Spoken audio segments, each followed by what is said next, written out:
Alright guys, we're back. Out here messing around with old 65 today. And I had a new radiator. I just finally got it stuck in there. And lined up hoses, and luckily I had one on the bottom down there. I had one that with a little trimming worked fine. Problem was the radiator snout, damn that's hot. Radiator snout was like 1.75 inches, and then the gooseneck was like 1.5 inches. So after about 3 trips to the parts stores, can't nobody have me a hose that's big on one end, small on the other. So I cut a piece of small hose, it's probably 1.5 inches long, slid it on there, and then slid the new hose, the big hose, over top of it, which is behind the knurl on the gooseneck. Tightened it down. It seemed to be working fine. I mean, I didn't have any other answer for it. So that's what we got. It works. Got all the air bled out of it, and she's sitting there purring like a kitten. It runs pretty good. So anyway, got alternator on it. The power steering's all done. New water pump.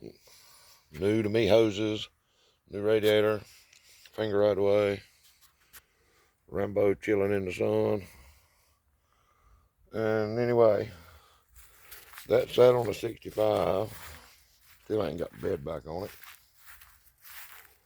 Yesterday, I told you guys we had a parts truck, and I was going video pulling it out of the woods, and I turned right around and left my phone home, left the camera home. Didn't even think about it. It was going to try to rain, and we wanted to get it out of the woods before the rain come. My finger's in the way. So anyway, it's an 87 V6 regular cab long bed Dakota.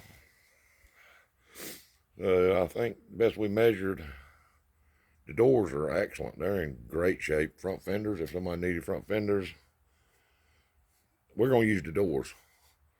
And that's really all I'm going to use off the truck. So, bed solid, not rusted. I don't understand.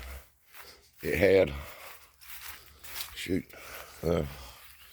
see the remnants there? It had about 4 inches or 5 inches of water and pine straw in the back of it. Why it's not rusted slam out, I don't know. Been back there for years. So, anyway. But Tom, my buddy, went with us. And we hooked that big old F350 his to it and come out of the woods with it. With the mindset of all we were saving was the doors. Don't give a damn about the rest of it. Just get it out of here. So it bounced off a tree or two. That was fine. And then we just jackknifed my truck and trailer. And he kept right on coming and drug it right on up on the trailer. Strapped her down, and an hour and a half we were back home. So that worked out pretty good. I mean, for an 87, it's a long bed, regular cab, V6, the motor's blowed up in it. I say it is, there ain't no oil in it, it's full of water. The old truck's in pretty solid shape. I mean, the seats ain't the best in the world, but the dash, somebody needs some parts, they can get them cheap. Because we're going to get the doors off of this thing and what we need off of it. And it's probably going to the scrapyard. I mean, got good bumper, drill, a lot of usable parts on it if somebody was looking for them. Like I say, I don't know, interchangeable wise, this is 87. I don't know what years they were interchangeable. But anyway, it is what it is. So anyhow, side by side, sitting down in the shelter, ready to go. I ain't even been hunting in 3 or 4 days. Ain't even concerned with it. But today, I mean, it has been being 80, 90 degrees here in the last couple of weeks. And we had a frost last night, the first frost we've had of the year, really, or the season. But anyway, it is what it is. So that's what I've been piddling on today. Nothing really happening in the shop. Let's see if the old girl will start.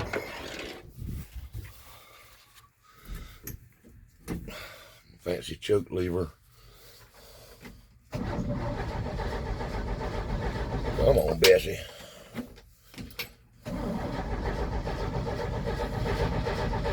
Well, I'll give her a couple pumps.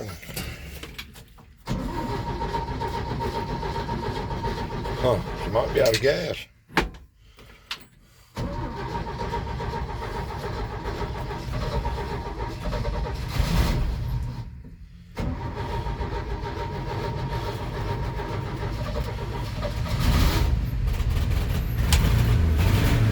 How about if I flooded it?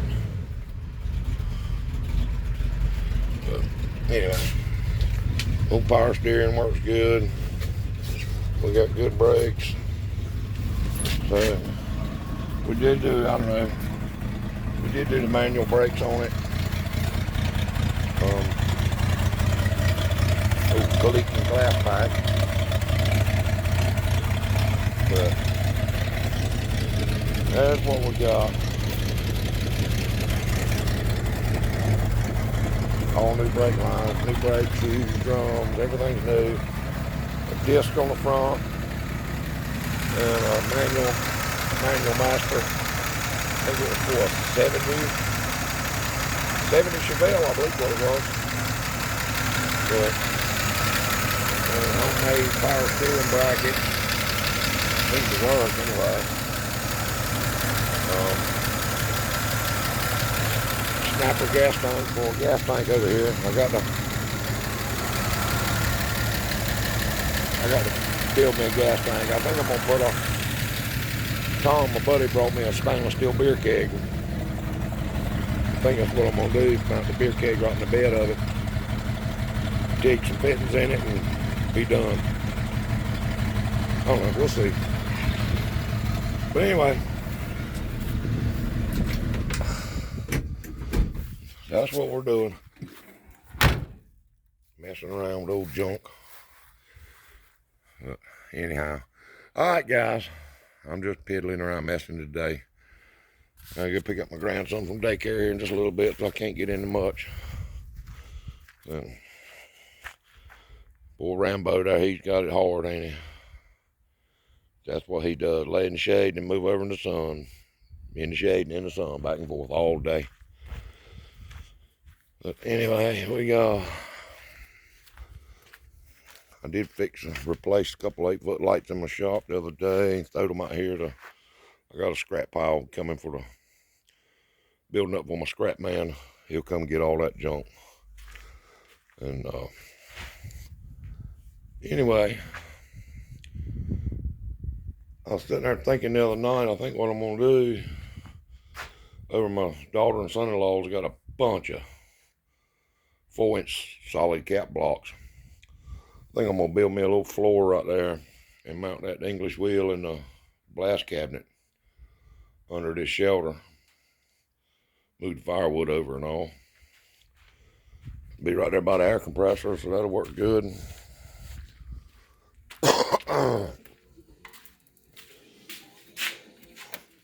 And that would free up room to get that daggone blast cabinet out of the way, and the English wheel, all that would be out of the way. I can move the run stand over, and it ain't gonna be long before I'm gonna light that wood heater. So I got to clean it off and clean it out where I can get to it. So anyway, that's what we're doing. Wait, my son-in-law get off work. I think we're gonna tear the front end apart off that 87 and see if that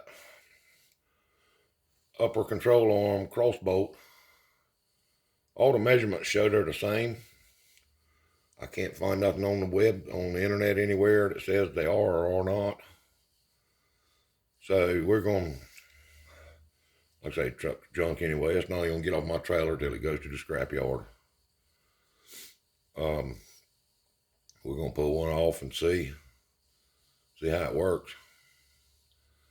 The only thing is on the 93s, 93 to 96, I think it is. These bolts go through here. Cross arm goes there for your upper control arm. And then the bolt slides forward and back. You know, do your alignment stuff. Well, that's fine, but the upper control arm on everything else is not threaded, where this cross bolt is threaded for these bolts to screw straight down into. Where on everything else, it's just studs come up that gets nutted. So we're going to have to kind of do it backwards, but I don't see what it would hurt a thing. We're going to give it a whirl anyway. Can't find any. Nobody has them. I've been told to go to the alignment shops. Well, there's one quarter-mile from my house. The boys, I grew up with them. Went over and talked to them. They said, go to Napa. Go to Napa.